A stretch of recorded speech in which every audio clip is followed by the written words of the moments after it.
Bonjour à toutes et à tous, j'espère que vous allez bien. Nous allons parcourir ensemble les règles de Dice Throne. La première chose à faire est de choisir un personnage parmi ceux qui sont disponibles dans votre pack de jeu. Prenons par exemple la Pyromancer. Pour la mise en place du jeu, il est intéressant de voir que chaque personnage a ses propres dés, ses propres cartes et son propre plateau de jeu. Vous pouvez voir ici les différentes altérations que permettent le personnage avec les pions et les explications de chacun d'entre eux, la répartition des dés, les différents pouvoirs avec leurs conditions d'activation et vos cadrans de points de vie et de points de combat. Chaque joueur commence la partie avec 50 points de vie et 2 points de combat. Le but du jeu est de réduire les points de vie de son adversaire à 0. Chaque joueur va tirer un dé. Le joueur avec le résultat le plus élevé commence. Chaque joueur mélange son deck et pioche 4 cartes pour constituer sa main de départ. Commençons le jeu. Un tour de jeu se déroule en plusieurs phases. Vous disposez de cette carte qui va vous aider de bien des manières. La toute première phase consiste à résoudre tous les statuts qui sont sur votre héros. Par exemple, si j'ai subi une brûlure, je vais perdre les 2 points de vie que ça m'inflige. C'est la première phase de jeu. La deuxième consiste à gagner un point de combat et de tirer une carte.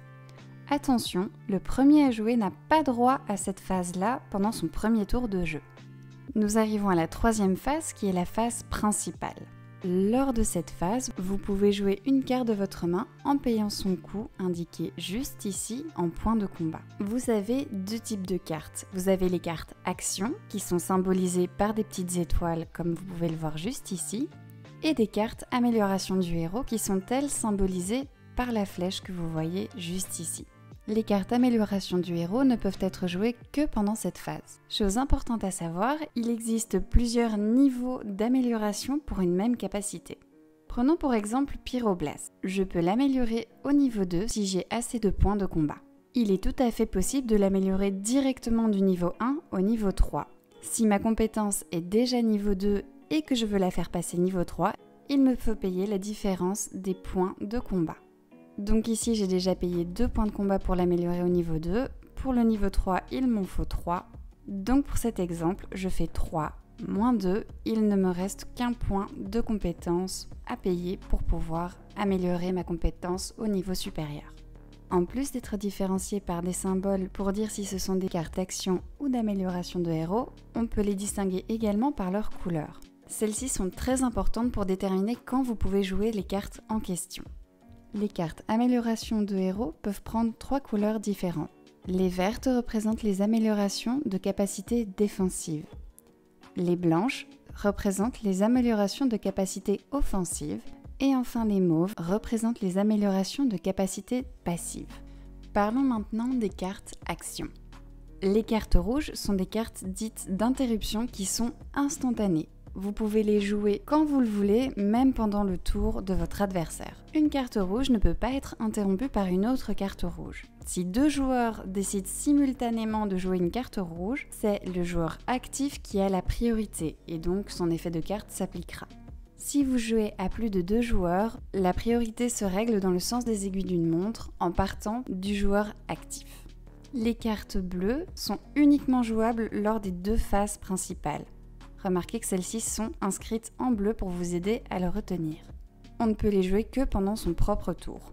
Enfin, vous avez les cartes orange. Vous pouvez utiliser vos cartes orange uniquement lors de la phase d'un lancer de dés, que ce soit le vôtre ou celui de votre adversaire. Les seules exceptions sont les attaques modifiers. Elles ne sont jouables que lorsque vous êtes attaquant.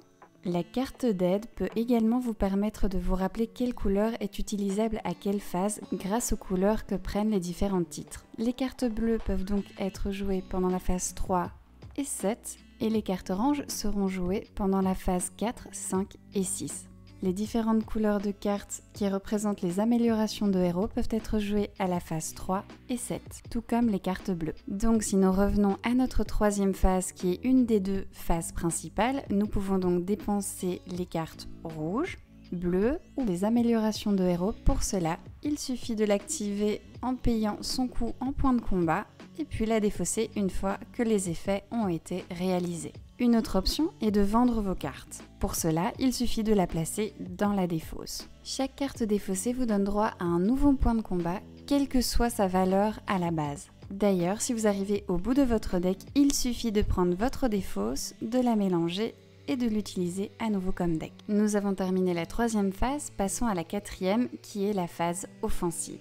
Vous allez lancer vos 5 dés et déterminer quelles compétences vous voulez atteindre. Pour lancer une compétence, vous devez répondre aux conditions d'activation que vous voyez. Ça peut être un nombre de symboles déterminé ou de faire une succession de chiffres donnés par les dés.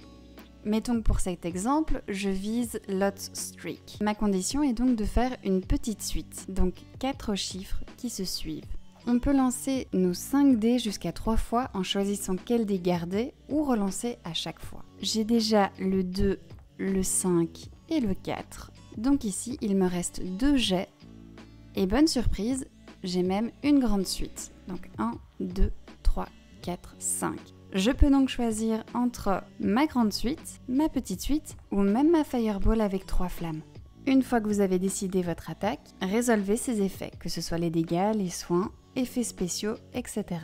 Si vous jouez à plus de 2 joueurs, vous devez cibler un de vos adversaires. Pour cela, lancez un dé. Si le résultat est 1 ou 2, c'est le joueur de gauche qui prendra l'attaque. Si le résultat est 3 ou 4, c'est le joueur de droite qui prendra l'attaque. Si le résultat est 5, c'est vos adversaires qui décident de qui prendra l'attaque. Si le résultat est 6, c'est vous-même qui choisissez qui subira l'attaque. Il est possible que les compétences que vous utilisez provoquent ce qu'on appelle des altérations. Les altérations sont expliquées ici. Les altérations sont des effets soit bénéfiques, soit négatifs. Mettons que j'ai activé cette compétence, je peux gagner 2 Fire Mastery. Je les mets donc sur mon personnage. Attention, les altérations ont un nombre limite de jetons par joueur qui est indiqué juste ici. Il y a une notion qui est très importante à connaître dans le jeu, c'est les différents types de dégâts. Ça paraît complexe, mais pas de panique, nous allons parcourir tout ça ensemble.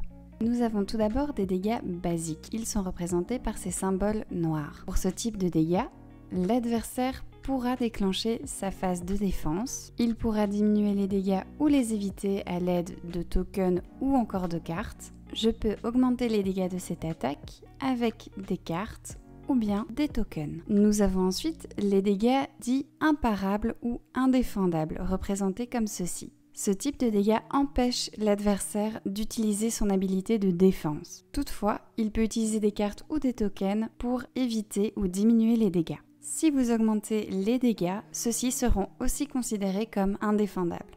Vous avez également les dégâts purs. Ceux-ci sont identiques aux dégâts imparables, sauf que vous ne pouvez pas utiliser de modificateur d'attaque. Par contre, l'adversaire peut diminuer ses dégâts. Nous avons également des dégâts collatéraux. Ce sont des dégâts purs qui sont distribués à plusieurs adversaires en même temps. Pour finir, vous avez les dégâts ultimes. Ceux-ci proviennent de cette capacité au milieu de votre plateau. Pour la déclencher, il faut uniquement des 6 sur vos 5 dés. Si vous réussissez à avoir les conditions pour lancer l'ultime, vous devez l'annoncer à votre adversaire. À ce moment-là, l'adversaire va tout faire pour empêcher que vous puissiez activer votre ultime. Il peut par exemple utiliser des cartes pour vous faire reroll un des dés en espérant casser votre combinaison. Cependant, si celui-ci n'a rien pour vous empêcher de faire votre attaque, il va se prendre tous les dégâts sans rien pouvoir faire, ainsi que tous les effets qui sont décrits dans votre ultime.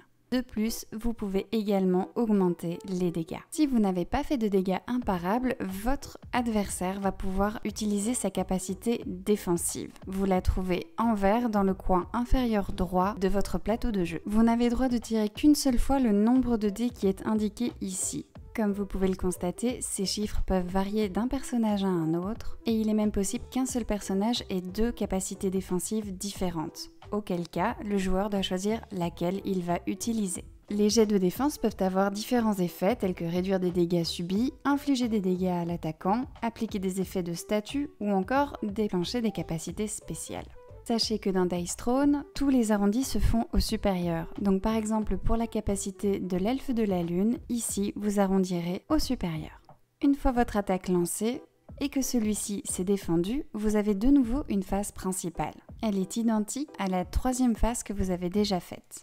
Enfin, la dernière des phases consiste à vérifier que vous n'avez pas plus de 6 cartes dans votre main. Si c'est le cas, vous devez vendre toutes les cartes en excédent en gagnant pour chacune d'entre elles un point de combat. Votre tour est à présent terminé et c'est à votre adversaire de riposter. J'espère que cette vidéo était claire et vous aura plu. N'hésitez pas à le manifester si c'était le cas. Je vous mets les règles écrites officielles dans la description. Si vous avez remarqué qu'il manquait certaines règles ou que certaines précisions devaient être faites, n'hésitez pas à me le signaler en commentaire de cette vidéo. On sera ravis de les lire. Si notre avis sur le jeu vous intéresse, je vous renvoie à la vidéo qui en parle. La Pyromancer est vraiment trop stylée. Merci beaucoup d'avoir regardé cette vidéo jusqu'au bout et à très bientôt sur une nouvelle vidéo.